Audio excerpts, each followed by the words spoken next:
Mesdames, Messieurs, bienvenue sur les antennes de For You Media Africa. Vous faites bien d'être avec nous. Le journal de l'économie démarre à l'instant.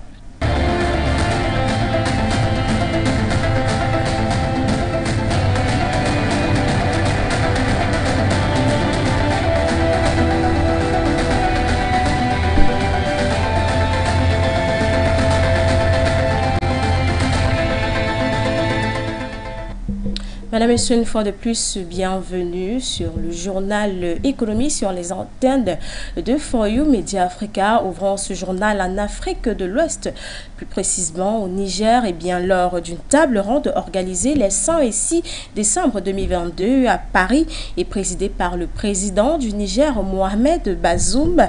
Les bailleurs de fonds et partenaires au développement de ce pays de l'Afrique de l'Ouest ont promis de mobiliser plus de 30 millions d'euros pour le plan économique et social 2022-2026. Les détails sont à suivre dans ce reportage que Singene. C'est une nouvelle qui ravit plus d'un au Niger. Les résultats de la collecte de fonds organisée à Paris ont dépassé les attentes, atteignant les quelques 31,4 milliards d'euros, soit 2 fois plus le montant espéré. Une œuvre des institutions financières internationales, des agences des Nations Unies, de l'Union européenne et d'autres banques de développement, toutes mobilisées et déterminées à accompagner le plan de développement économique et social de Niamey s'étalant sur la période 2022-2026.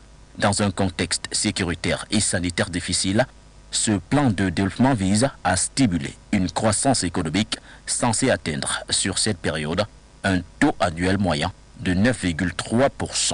L'inflation serait contenue à moins de 3%, de même que le déficit budgétaire global.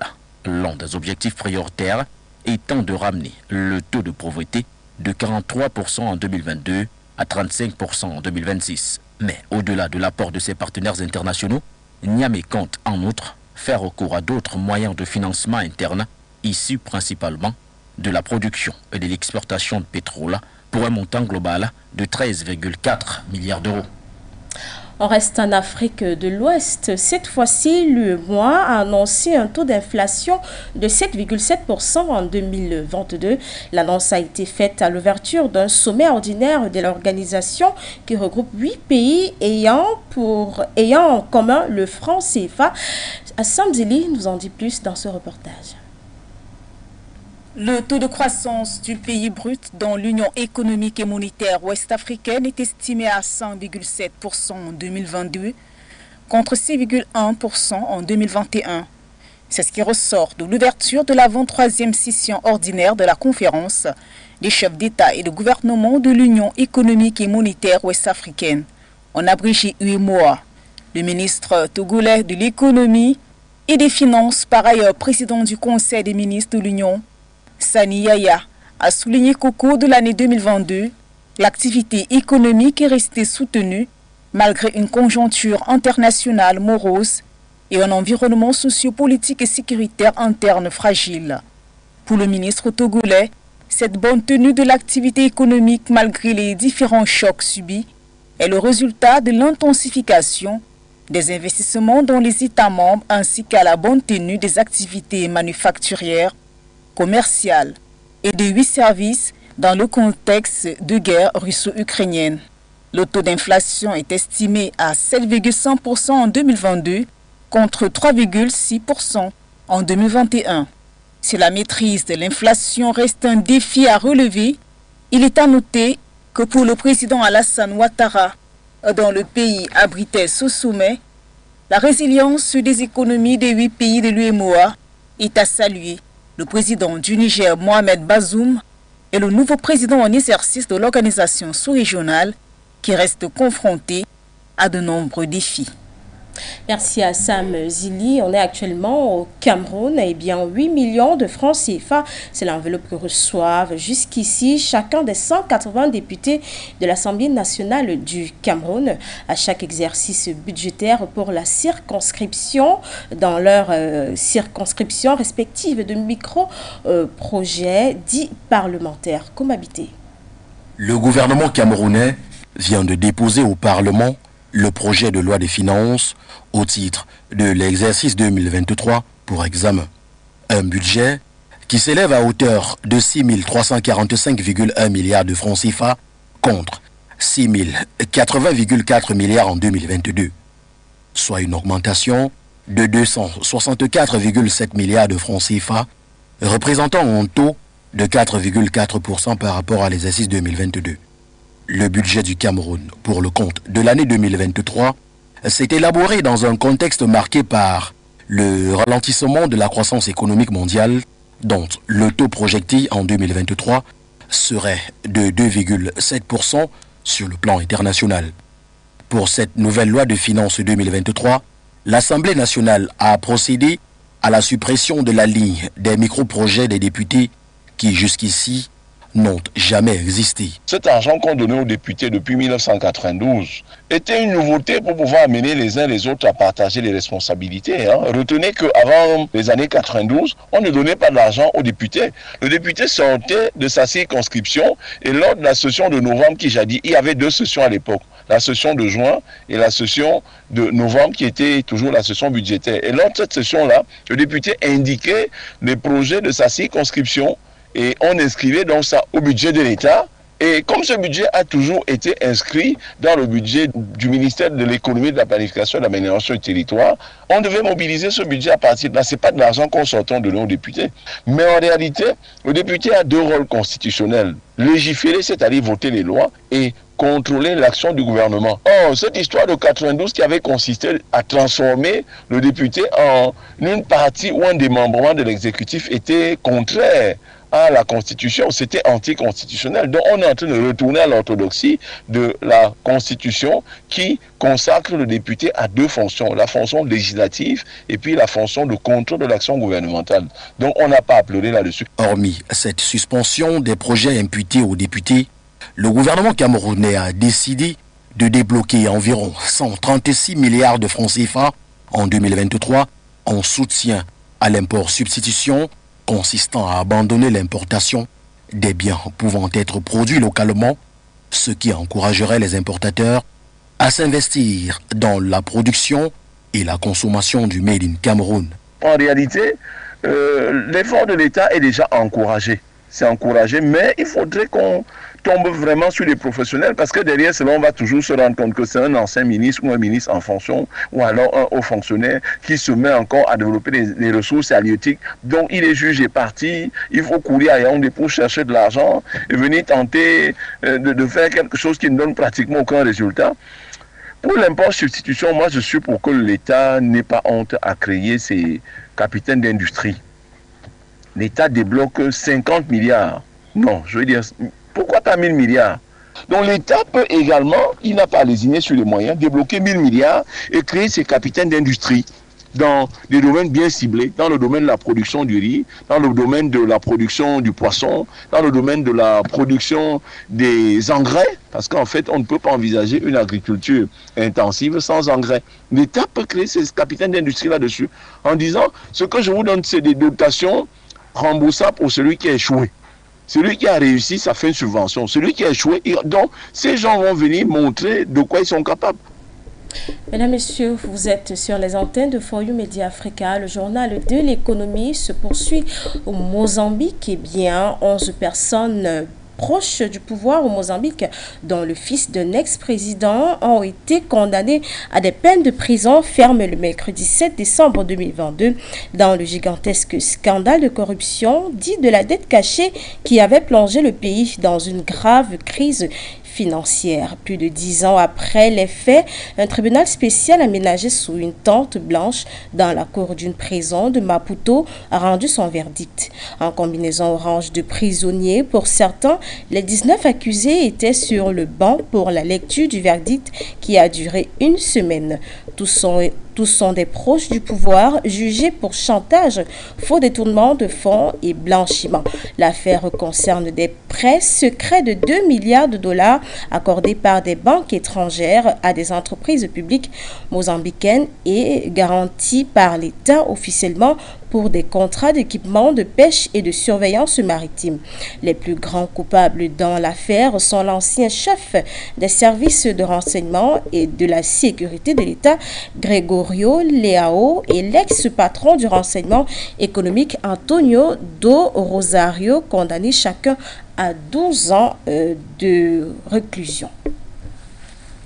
Nous sommes en présent en Somalie. Eh bien, le gouvernement somalien poursuit ses efforts pour relancer son économie malgré une instabilité sécuritaire criante, alors que le pays était une nouvelle fois frappé par une attaque Shebab.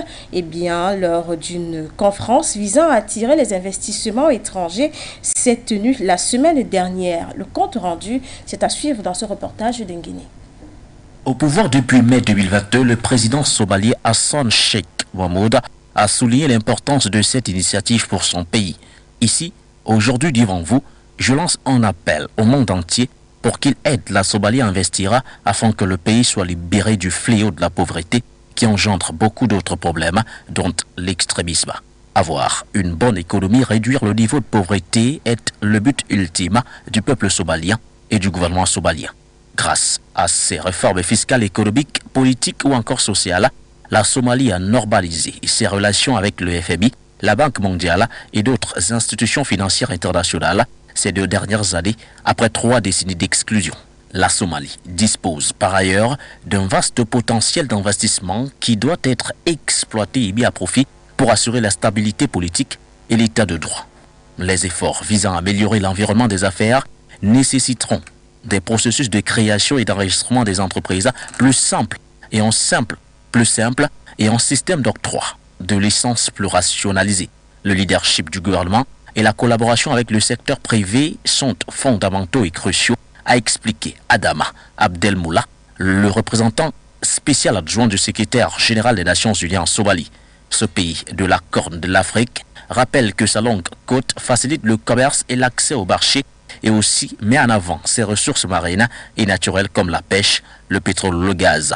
Il est de plus en plus nécessaire pour les pays de la région et pour la Somalie de revoir nos propositions de valeurs traditionnelles et de répondre aux demandes changeantes et mondiales tout en maintenant le cap de notre programme de développement économique, a mis en avant Mohamed Doubo, directeur du Bureau de promotion des investissements en Somalie au sein du ministère de la Planification, des investissements et du développement économique du gouvernement fédéral de Somalie. Selon la Banque mondiale, malgré de lourds obstacles comprenant aussi une sécheresse accrue, la Somalie est parvenue en 2021 à atteindre une croissance de 2,9%, signe peut-être de la capacité du pays à se relever. Merci Nguéné. Cap à présent au Togo. Eh bien, le Togo espère depuis 2020 trouver un nouvel accord avec le Fonds monétaire international pour relever son économie. Dans une interview lors du sommet de l'industrie financière africaine qui s'est tenu la semaine dernière, le ministre de l'économie, Yanni Yaya, affirme que son ministère est en négociation avec le Fonds monétaire international pour un nouvel accord d'ici la fin du premier trimestre 2023. Reportage. En discussion avec le Fonds monétaire international, depuis 2020, le Togo espère trouver un nouvel accord avec l'institution financière d'ici la fin du premier trimestre 2023, a déclaré Sani Yaya, ministre de l'économie et des finances, dans une interview lors du sommet de l'industrie financière africaine qui s'est tenu à Lomé les 28 et 29 novembre dernier. Nous allons reprendre les discussions en début d'année prochaine et nous espérons qu'à la fin du premier trimestre de 2023, nous parviendrons à un accord et à un programme, a-t-il déclaré. Après le dernier programme triennal assorti d'une facilité élargie de crédit qui a pris fin courant 2020 sur des notes de satisfaction globale, le pays d'Afrique de l'Ouest avait émis l'intention de signer un nouvel accord pour poursuivre des réformes économiques structurelles depuis les discussions entre deux parties qui ont repris en 2021 ont été repoussées dans un avenir proche, avec confié des équipes du Fonds monétaire international en juin 2021 au terme d'un séjour dans la capitale. Il faut dire que la conjoncture de ces 2 dernières années, marquée par une succession de crises sanitaires, conflits russo-ukrainiens, ont perturbé et retardé les négociations.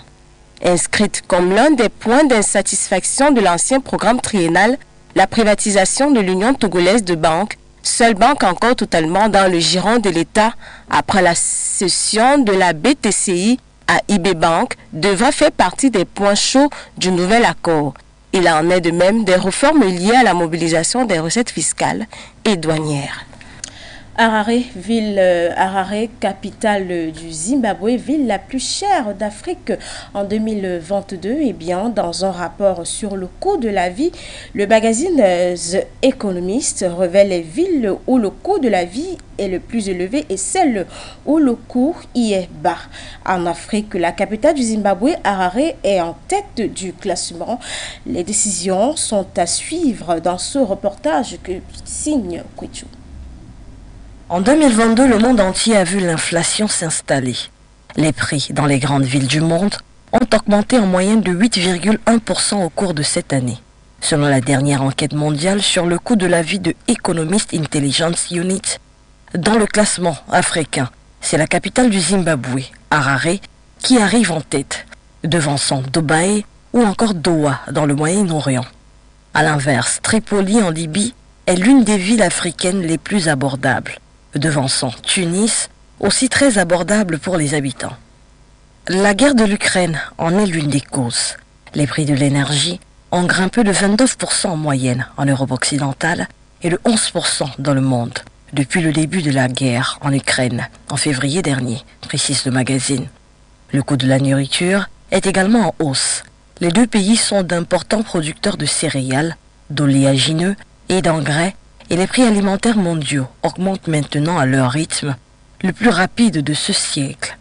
L'impact des restrictions chinoises liées au Covid-19 sur les chaînes d'approvisionnement mondiales est un autre facteur, ajoute The Economist, bien que la frustration de la population augmente. Dans l'ensemble, l'enquête, qui comprend les prix de plus de 200 produits et services dans plus de 170 villes, révèle que le coût de la vie augmente à son rythme le plus rapide depuis au moins 20 ans. Ainsi, il est plus cher de vivre à Harare qu'à Dubaï, capitale des Émirats arabes unis, ou encore à Doha, capitale du Qatar, selon les résultats de ce classement. À l'opposé, la capitale de la Libye, Tripoli, est classée comme étant la ville où le coût de la vie est le plus accessible sur le continent africain. Les auteurs de cette enquête notent également que la ville de Douala, au Cameroun, a fait un bond de 27 places pour descendre dans le classement des villes les plus accessibles en Afrique. Merci Kwechu. À présent, hors des frontières africaines, eh bien, face aux différentes crises générales dont est victime le monde, notamment le réchauffement climatique, les crises alimentaires et de nombreuses guerres, les agences humanitaires des Nations Unies lancent un appel de fonds de 49,6 milliards d'euros pour l'année 2023. Ces fonds permettront de financer les programmes afin de venir en aide aux différentes populations mondiales. Les détails sont à suivre dans ce reportage. Les besoins humanitaires ont atteint un pic sévèrement élevé suite aux différentes crises générales dont est victime le monde, notamment le réchauffement climatique, l'insécurité alimentaire, les guerres et bien d'autres. Pour cela, l'Organisation des Nations Unies lance un appel de fonds pour l'année 2023. Les agences humanitaires des Nations Unies auront besoin de 49,6 milliards d'euros pour l'année 2023, soit une hausse de 25%. Ces fonds leur permettront de financer leurs programmes pour venir en aide à 230 millions de personnes parmi les plus vulnérables dans 68 pays.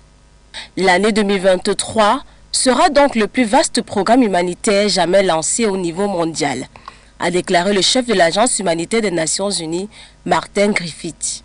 Selon l'ONU, 339 millions de personnes dans le monde au total devraient avoir besoin d'une aide d'urgence en 2023 contre 274 millions en 2022. 339 millions de personnes, c'est un chiffre énorme et déprimant, a déploré Martin Griffiths. Il a également souligné que les besoins humanitaires qui ont connu un pic suite à la pandémie de Covid-19 n'ont malheureusement pas diminué jusqu'ici. Sécheresse, inondations meurtrières font des ravages en Afrique. La guerre en Ukraine a transformé une partie de l'Europe en champ de bataille. Plus de 100 millions de personnes sont déplacées dans le monde, en plus de la dévastation que la pandémie à coronavirus a entraînée dans le monde. L'interpellation de fonds lancée par l'ONU dresse en effet un sombre tableau de l'état mondial. Au moins 222 millions de personnes dans 53 pays seront confrontées à une insécurité alimentaire aiguë fin 2022. 45 millions de personnes dans 37 pays risquent de mourir de faim.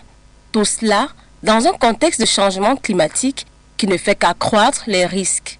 D'ici la fin du siècle, la chaleur extrême pourrait faire autant de victimes que le cancer selon l'ONU. Et si la générosité des donateurs ne permet pas de compenser la rapide croissance des besoins, Martin Griffiths espère que 2023 sera l'année de la solidarité après une année 2022 de souffrance. Car selon l'ONU, le déficit de financement n'a jamais été aussi important et oblige les organisations humanitaires à faire le triste choix de cibler les populations qui pourront bénéficier d'une aide. Aux États-Unis, le président américain Joe Biden a signé le 2 décembre 2022 une loi imposant un accord de branche aux frais ferroviaires américains et évitant par la même occasion une grève majeure potentiellement dévastatrice pour l'économie des États-Unis. Reportage. Le président américain Joe Biden a dû résoudre alors que se proliférait la possibilité d'un mouvement social qui aurait, selon une estimation de l'Association américaine des chemins de fer, amputé l'activité de la première économique du monde de 2 milliards de dollars par jour. Les deux chambres du Congrès avaient l'une après l'autre suivi la demande en ce sens du chef de l'État et a entériné le passage en force de l'accord de branche, comme elles sont habilitées à le faire en vertu d'une loi de 1926. L'accord prévoit une augmentation de salaire de 24% au cours de la période de 5 ans, allant de 2020 à 2024, avec effet rétroactif, ainsi qu'un jour de congé personnel supplémentaire. Il n'impose en revanche pas aux employeurs de proposer des jours de congé maladie, raison pour laquelle 4 des 12 syndicats de cheminots l'avaient rejeté. Lors de la cérémonie de signature de la loi vendredi 2 décembre 2022, Joe Biden a estimé que le Congrès avait évité ce qui aurait sans aucun doute été une catastrophe économique. Sans le fret ferroviaire, plusieurs des industries américaines se seraient simplement mises à l'arrêt, a-t-il dit, ajoutant que ses conseillers craignaient que 750 000 emplois ne soient perdus en 2 semaines si la grève avait eu lieu. Mesdames et messieurs, c'est avec ce reportage que nous fermons cette édition du journal économique de ce jour. Restez scotchés sur nos antennes et à très bientôt pour une nouvelle édition.